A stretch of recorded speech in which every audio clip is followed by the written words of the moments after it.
Vanakkam, good morning.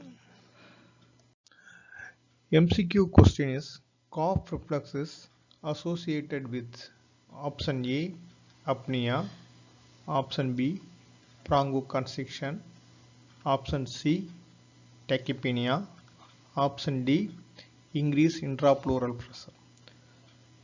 Cough reflex start with the deep inspiration followed by the forceful expiration against closed glottis is the cough reflex. So during the cough reflex, increase intrapleural pressure more than 100 millimeter mercury.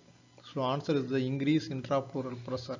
So cough reflex does not produce apnea, bronchoconstriction, tachypnea. So it increases the intrapleural pressure more than 100 millimeter mercury. Velocity of the